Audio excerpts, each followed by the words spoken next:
नमस्कार.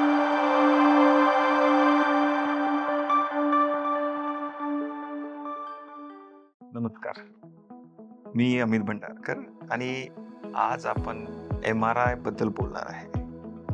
मी ब्रह्मपुरीमध्ये असताना फार कॅम्प घेत असतो स्पाइन पेशंट्सचे.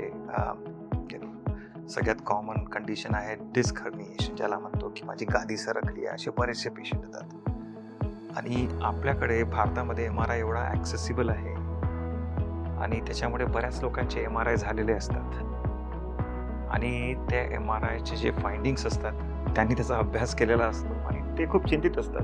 ते येतात आणि सांगतात, माझ्या L4 L5ला खूप मोठी डिस्क बल्ज आहे किंवा हर्निएशन आहे, माझी पाठदुखी काही बरी होणार नाही, कदाचित मला 3 डिस्क आहेत किंवा 4 डिस्क आहे. कंप्लेंट त्यांची बऱ्याचदा एम-आर-आयच्या फाइंडिंग्सबद्दल असते. This is very important to understand. फार महत्त्वाचं आहे समजणं की एम-आर-आय खूप सेन्सिटिव्ह इन्व्हेस्टिगेशन आहे आणि बऱ्याच लोकांना आपण जर एम-आर-आय केलं, नॉर्मल लोकांना एम-आर-आय केलं, 100 लोकांना आपण पकडलं आणि त्यांचे एम-आर-आय केले, 100मधून 50 वर्षावरील लोक जे ते असतील, 80% लोकांना एम-आर-आयमध्ये काही ना काही फाइंडिंग्स येतील. त्याचा अर्थ काहीच नाही आहे, ते आर असिम्प्टमॅटिक फाइंडिंग्स. त्याचा अर्थ तुम्हाला ऑपरेशन लागेल किंवा तुमचे डिस्क खराब आहे किंवा तुम्ही पॅरालाइज होणार आहे, असं काहीच नाही आहे. That is just a normal finding and you just don't need to do anything about it. त्याच्याबद्दल काही करायची गरज नाही आहे. तर हे इम्पॉर्टंट कशासाठी आहे, कारण की बऱ्याचदा मी असं बघितलेलं आहे की पेशंटला ते एम-आर-आयचे फाइंडिंग सांगून त्यांच्यावर कदाचित अननेसेसरी सर्जरी पण होऊन जातात.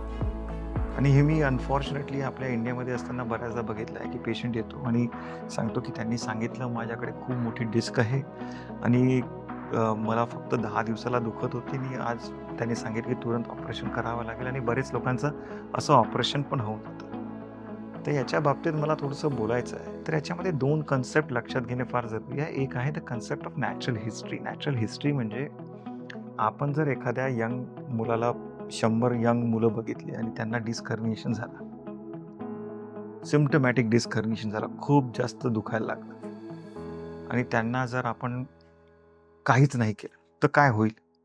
आसपास 80 ते 70% लोक आपोआप ठीक होऊन जातील 6 हफ्ते ते 3 महिन्यामध्ये. मग अशा लोकांना ऑपरेशन का बरं करायचं? When there is such a positive natural history, अशा लोकांना ऑपरेशन करून आपण कदाचित चूक करतोय. तर ही नॅचरल हिस्ट्रीबद्दल माहिती असणे फार आवश्यक आहे. नंबर 1. नंबर 2, हे पण लक्षात घेणे फार जरुरी आहे की बऱ्याच असिम्प्टमॅटिक लोकांना एम-आर-आयमध्ये चेंजेस असतात.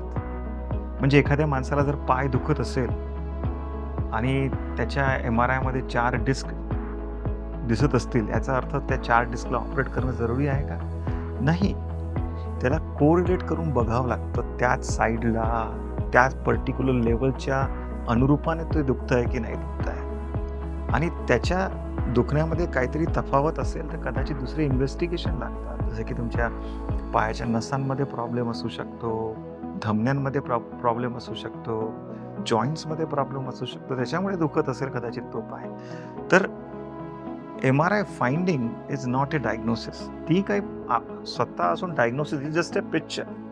We do not need to treat the picture, but we need to treat the patient. जो पेशंट आहे त्याला ट्रीट करणं जरुरी आहे. MRI picture is just an indication. It is not a complete story, it is just a part of the story.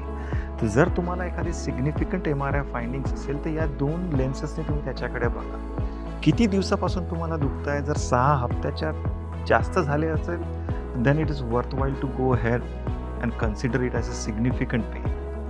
Second point, जर तुम्हाला bulges किंवा disk degeneration किंवा काही असं जार्गन तुम्हाला माहीत झालेलं आहे, दॅट मे बी टोटली असिम्प्टमॅटिक, त्याच्याबद्दल जास्त चिंता तुम्ही करू नका आणि एक्सपर्ट स्पाइन कन्सल्टेशन घ्यायचं आहे, जो कोरिलेट करेल तुमच्या सायन्स आणि सिम्पटम्सला आणि तुमच्या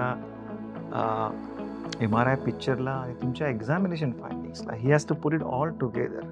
and sometimes I do advise की तुम्ही एक इंजेक्शन लावून घ्यायचं आणि त्या injection is kind of a trial run. त्या इंजेक्शननी जर तुम्हाला आराम झाला तुरंत, इवन दो आराम पूर्णपणे नेहमीसाठी नाही झाला, पण काही दिवसासाठी, काही घंट्यांसाठी जरी तरी झाला, it confirms the diagnosis that you have. So I always say that consult a spine specialist or a spine surgeon. And after consulting a spine surgeon, discuss those findings with him and ask him a question. Are those correlating with him? ते correlate होत आहे का? आणि झाल्यावर कदाचित एखादा injection घेऊन घ्यायचा आणि जेणेकरून माहिती होऊन जाईल की तीच फाइंडिंग आहे, ती फाइंडिंग सिग्निफिकंट आहे की नाही, तीच फाइंडिंग आपल्या पेनसाठी कारणीभूत आहे की नाही. आणि हे माहीत झाल्यावर then only you go head with surgical intervention. Do not be kind of compelled to go and do a surgery because your MRI says that you have disc herniation. त्याला मला वाटतं की इंजेक्शननी कन्फर्म करणे फार जरुरी आहे आणि कोरिलेट करणे फार फार जरुरी आहे, बिकॉज सर्जरी इज इरिव्हर्सिबल. हे का आपण लक्षात घ्या. थँक्यू.